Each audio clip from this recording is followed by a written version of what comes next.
을 3년 동안 해가면서 지금 제가 어디 지점에 있는지 잘 모르겠지만 성공으로 가는 지점에 있을 수도 있고 실패로 가는 지점에 있을 수도 있습니다. 하지만 그 과정에서 느꼈던 바들을 솔직하게 나눠보고자 하니까 끝까지 한번 봐주세요.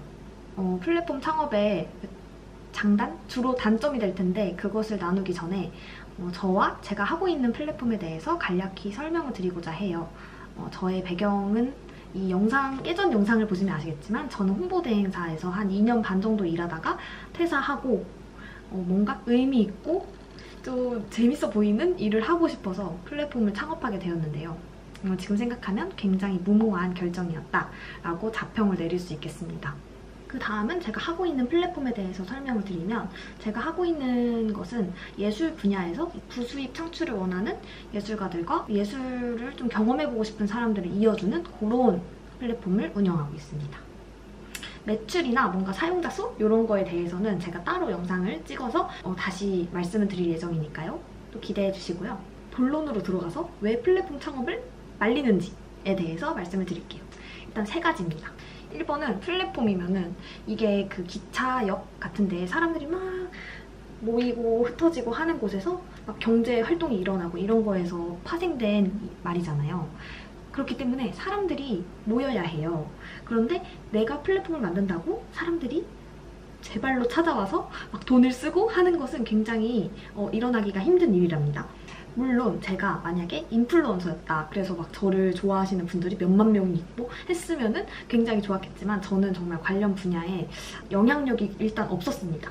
예술 전공을 하긴 했지만 예술에서 현업에서 일한 적도 없고 학교 졸업하자마자 바로 회사 생활을 했기 때문에 예술 분야에서 영향력이 없었다. 그렇기 때문에 사람을 모으기가 굉장히 어려웠다. 물론 저희 플랫폼의 경우에는 예술 분야다 보니까 그 정부 지원 사업에서 마케팅 비용을 좀 충당을 해서 마케팅 집행을 했고 사람들을 좀 모을 수가 있었는데 그럼에도 사람을 모으기가 굉장히 어려웠다. 지금도 어렵다라는 말씀을 드리고 싶고 더 나아가서 사람을 운이 좋아서 뭔가 빵 터져서 막 모았어요. 근데 그 사람들이 우리 플랫폼에서 막 구매를 하고 돈을 막 쓰고 이런 아름다운 광경은 잘 일어나지 않는다 라는 점을 말씀드리고 싶어요. 그리고 그 다음은 2번째입니다. 사람을 모아야 된다고 했는데 이 사람, 플랫폼이라면 이 양쪽의 사람들을 모아야겠죠?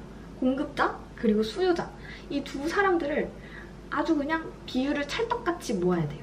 근데 그것도 굉장히 어렵습니다. 특히 저희 플랫폼의 같은 경우에는 부수입을 창출하고자 하는 예술가들은 은근히 많아요. 꽤 많습니다.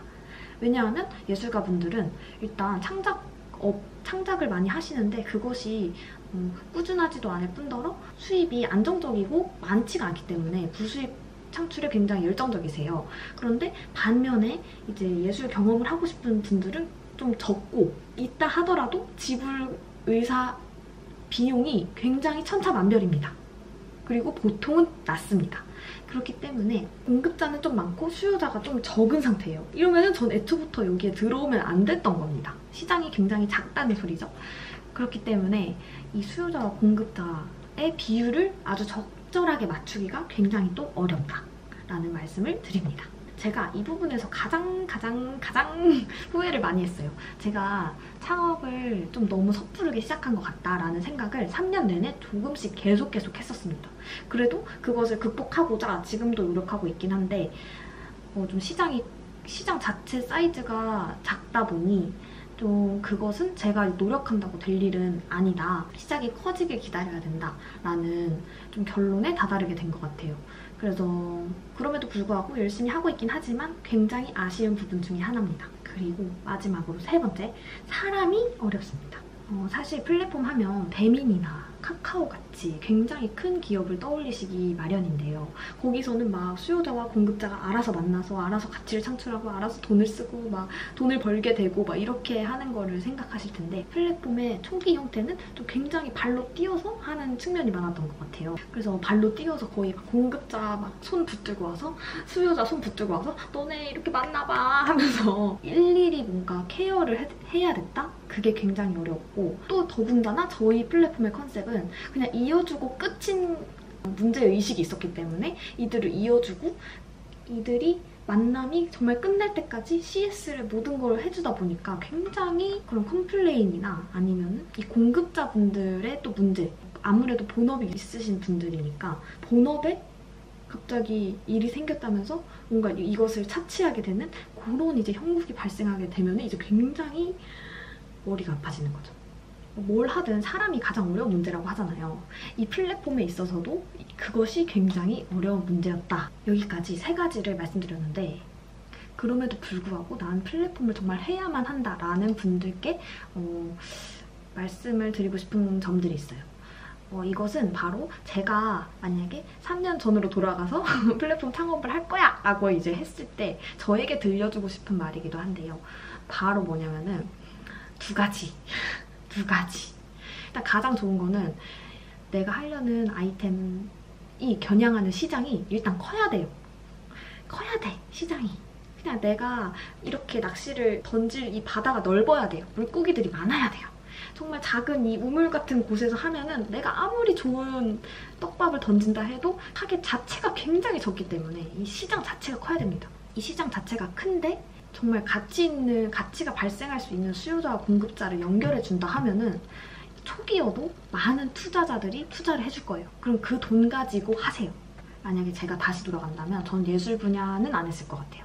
좀 더 시장을 큰 데서 좀 뭔가 시도해보고 나중에 뭔가 자아실현을 해보고 싶었다면 나중에 늙어서 돈이 많은 상태로 했을 것 같다라는 생각이 들고 또 2번째로는 만약에 내가 하려는 게 시장이 큰 것 같지도 않고 투자를 받을 수도 없을 것 같아요. 현실적으로. 만약에 그런 상태라면 인플루언서가 먼저 되세요. 그게 가장 현실적인 방법인 것 같아요. 일단은 내가 가진 자산, 뭔가 나의 캐릭터가 될 수도 있고 나의 어떤 정보력? 뭐 이런 거가 될 수도 있는데 그걸 가지고 어떤 사람들을 먼저 모은 다음에 나를 좋아해주는 사람들을 대상으로 무언가 소소하게 판매해보고 어떤 가치를 이렇게 주면서 좀 관계를 쌓아가는 방식으로 하는 게 훨씬 좋을 것 같아요. 그게 아니고서는 사람을 돈으로 모으는 것은 굉장히 힘들고 그 돈으로 모아진 사람들이 돈을 쓰게 만드는 것은 더 힘듭니다. 그렇기 때문에 2가지 다시 한번 말씀드리면 일단 시장 큰 데서 좋은 아이템을 가지고 투자를 받을 수 있는 거라면 해라. 그게 아니라면 내가 굉장한 인플루언서, 최소 몇만 명이라도 모으고 시작해라. 그래서 플랫폼 창업을 꿈꾸시거나 준비하고 계시거나 아니면 저랑 같은 지금 고민에 빠져있는 분들 재밌게 보셨기를 바라면서 오늘 영상은 여기까지 할게요. 안녕. 다음 영상에서 만나요. 이제 영상 열심히 찍으려고요. 올해 목표예요.